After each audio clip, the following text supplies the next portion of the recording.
Moby Dick Chapter 28. Ahab.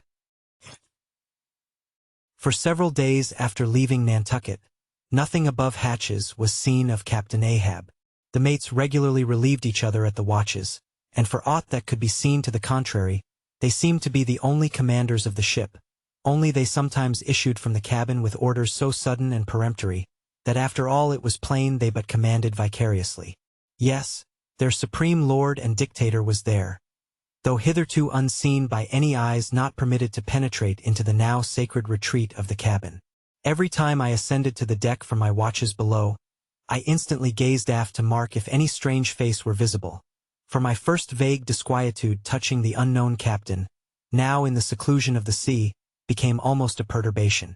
This was strangely heightened at times by the ragged Elijah's diabolical incoherences uninvitedly recurring to me, with a subtle energy I could not have before conceived of. But poorly could I withstand them. Much as in other moods I was almost ready to smile at the solemn whimsicalities of that outlandish prophet of the wharves. But whatever it was of apprehensiveness or uneasiness, to call it so, which I felt, yet whenever I came to look about me in the ship, it seemed against all warrantry to cherish such emotions. For though the harpooneers, with the great body of the crew, were a far more barbaric, heathenish, and motley set than any of the tame merchant ship companies which my previous experiences had made me acquainted with, still I ascribed this, and rightly ascribed it, to the fierce uniqueness of the very nature of that wild Scandinavian vocation in which I had so abandonedly embarked. But it was especially the aspect of the three chief officers of the ship, the mates, which was most forcibly calculated to allay these colorless misgivings, and induce confidence and cheerfulness in every presentment of the voyage. Three better, more likely sea officers and men, each in his own different way, could not readily be found, and they were every one of them Americans. A Nantucketer, a Vineyarder, a Cape man. Now, it being Christmas when the ship shot from out her harbor, for a space we had biting polar weather, though all the time running away from it to the southward, and by every degree and minute of latitude which we sailed, gradually leaving that merciless winter, and all its intolerable weather behind us. It was one of those less lowering, but still gray and gloomy enough mornings of the transition, when with a fair wind the ship was rushing through the water with a vindictive sort of leaping and melancholy rapidity, that as I mounted to the deck at the call of the forenoon watch, so soon as I leveled my glance towards the taffrail, foreboding shivers ran over me. Reality outran apprehension. Captain Ahab stood upon his quarter-deck. There seemed no sign of common bodily illness about him, nor of the recovery from any. He looked like a man cut away from the stake, when the fire has overrunningly wasted all the limbs without consuming them, or taking away one particle from their compacted aged robustness. His whole high, broad form seemed made of solid bronze, and shaped in an unalterable mold, like Cellini's cast Perseus, threading its way out from among his gray hairs, and continuing right down one side of his tawny scorched face and neck, till it disappeared in his clothing. You saw a slender rod-like mark lividly whitish. It resembled that perpendicular seam sometimes made in the straight, lofty trunk of a great tree, when the upper lightning tearingly darts down it, and without wrenching a single twig, peels and grooves out the bark from top to bottom, air running off into the soil, leaving the tree still greenly alive but branded. Whether that mark was born with him, or whether it was the scar left by some desperate wound, no one could certainly say. By some tacit consent, throughout the voyage little or no allusion was made to it, especially by the mates.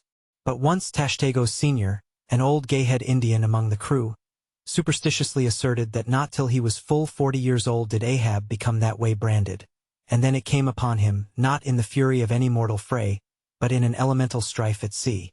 Yet this wild hint seemed inferentially negatived, by what a gray Manxman insinuated, an old sepulchral man, who, having never before sailed out of Nantucket, had never ere this laid eye upon wild Ahab. Nevertheless, the old sea traditions, the immemorial credulities, popularly invested this old Manxman with preternatural powers of discernment, so that no white sailor seriously contradicted him when he said that if ever Captain Ahab should be tranquilly laid out, which might hardly come to pass, so he muttered, then, whoever should do that last office for the dead, would find a birthmark on him from crown to sole. So powerfully did the whole grim aspect of Ahab affect me, and the livid brand which streaked it, that for the first few moments I hardly noted that not a little of this overbearing grimness was owing to the barbaric white leg upon which he partly stood. It had previously come to me that this ivory leg had at sea been fashioned from the polished bone of the sperm whale's jaw. He was dismasted off Japan, said the old gay-head Indian once. But like his dismasted craft, he shipped another mast without coming home for it. He has a quiver of M. I was struck with the singular posture he maintained. Upon each side of the Pequod's quarter deck, and pretty close to the mizzen shrouds, there was an auger hole bored about half an inch or so into the plank. His bone leg steadied in that hole, one arm elevated and holding by a shroud. Captain Ahab stood erect, looking straight out beyond the ship's ever-pitching prow. There was an infinity of firmest fortitude, a determinate, unsurrenderable willfulness, in the fixed and fearless, forward dedication of that glance. Not a word he spoke, nor did his officers say aught to him, though by all their minutest gestures and expressions, they plainly showed the uneasy, if not painful, consciousness of being under a troubled master eye.